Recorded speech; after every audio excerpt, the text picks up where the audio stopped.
Bienvenue dans le monde des petits rêveurs. Vous êtes prêts pour une nouvelle histoire? La princesse aux souhaits cachés.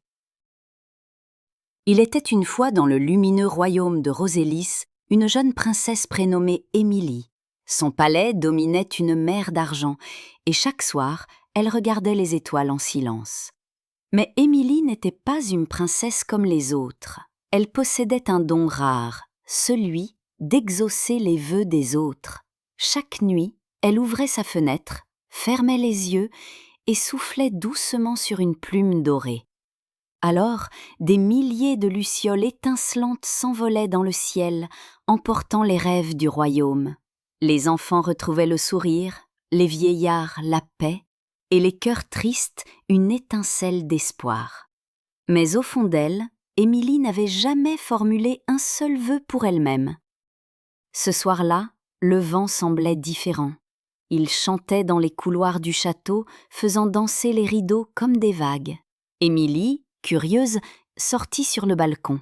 Le ciel s'assombrit soudain et une étoile filante tomba droit devant elle, laissant une traînée d'or dans l'air. « Fais un vœu, princesse », murmura la voix du vent. Émilie sourit tristement. « Je n'ai pas besoin de vœux. Je veux seulement que les autres soient heureux. » Mais l'étoile insista, sa lueur battant comme un cœur. Et avant qu'elle ne puisse répondre, une poussière lumineuse s'enroula autour de sa main, traçant une direction vers la forêt interdite. Émilie enfila sa cape et quitta discrètement le château. Sous la lune, la forêt semblait respirer. Les arbres brillaient d'une lumière douce, comme si chaque feuille renfermait un rêve ancien. Soudain, une voix légère s'éleva parmi les branches.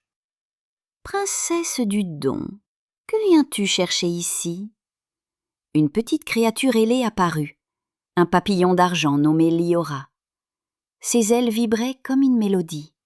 « Je suis la gardienne des vœux oubliés, » dit-elle. « Tu offres des rêves aux autres, mais tu ignores le tien. Viens, je vais te montrer ce que cache ton silence. » Guidée par Liora, Émilie arriva dans une clairière où flottait un immense miroir de brume. Sa surface scintillait comme un lac au lever du jour. Émilie s'approcha et vit des centaines d'images défiler. Une petite fille qui voulait une amie, un garçon rêvant de voler, une vieille femme souhaitant revoir son mari disparu. C'étaient tous les vœux qu'elle avait exaucés. Mais quand elle chercha son propre reflet, il n'y en avait aucun. « Pourquoi n'y a-t-il rien ?» demanda-t-elle. « Parce que ton cœur est vide de ton propre rêve, » répondit doucement Liora. Une larme coula, tombant sur le miroir, et aussitôt, la brume s'enflamma d'une lumière d'argent. Le miroir se transforma en un nuage brillant. Des fils colorés en sortirent et s'assemblèrent devant elle. En un instant, apparut une robe faite de lumière pure, tissée des vœux qu'elle avait donnés. « C'est magnifique !» s'exclama Émilie. « C'est la robe des souhaits cachés, » répondit Liora. « Mais elle est incomplète. Il manque ton propre fil, celui qui lie ton cœur à ton rêve. » Émilie toucha la robe du bout des doigts. Elle sentit une chaleur douce, un souvenir d'enfance, une envie de liberté. Et si son rêve, c'était simplement d'être elle-même? La princesse se mit à genoux dans la clairière. Elle ferma les yeux et posa la main sur la robe. « Je souhaite que mon royaume continue de rêver, même si un jour la magie disparaît. » Une vague d'énergie se déploya. Le sol vibra. Les arbres s'illuminèrent et la lumière monta jusqu'au ciel. Les étoiles se mirent à danser, formant un gigantesque arc-en-ciel d'or au-dessus du royaume. Partout dans Rosélis, les habitants levèrent les yeux, émerveillés.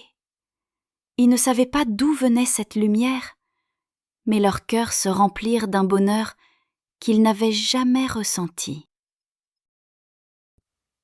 Quand Émilie se réveilla, la robe avait disparu. Elle se tenait dans son lit, la main posée sur son cœur. Mais à l'intérieur, une étincelle dorée brillait encore. Elle n'avait plus peur de rêver. Elle avait compris que la vraie magie ne vient pas des étoiles, mais de la bonté et du courage de s'aimer soi-même. Ce matin-là, elle écrivit dans son carnet « Un vœu ne s'éteint jamais, tant qu'il est fait avec le cœur. » Quelques jours plus tard, Émilie organisa une grande fête dans le jardin du château. Des guirlandes de fleurs flottaient au-dessus des fontaines et des centaines d'enfants riaient, jouant parmi les lucioles. Émilie portait une robe simple, mais ses yeux brillaient comme jamais. Elle monta sur l'estrade et dit « Cette lumière dans le ciel, c'est à vous que je la dois, car vos rêves sont ma plus belle magie. » La foule applaudit, et au-dessus d'eux, une étoile solitaire se mit à scintiller, celle d'Émilie. Depuis ce jour, chaque fois qu'une étoile filante traverse le ciel de Rosélis, on dit que c'est le rêve d'Émilie qui veille sur les enfants du royaume. Et si un soir tu vois une lumière danser dans le ciel, ferme les yeux, fais un vœu et murmure le nom de la princesse qui a appris à rêver pour elle aussi. Car la vraie magie ne vient pas du ciel, mais du cœur de ceux qui croient encore en leurs rêves. Les plus beaux vœux ne sont pas ceux qu'on garde pour soi, mais ceux qu'on partage et qui éclairent le monde de 1000 couleurs. Bonne nuit, mes petits rêveurs. Merci d'avoir rêvé avec nous. À très vite pour une autre aventure et abonne-toi pour ne rien manquer.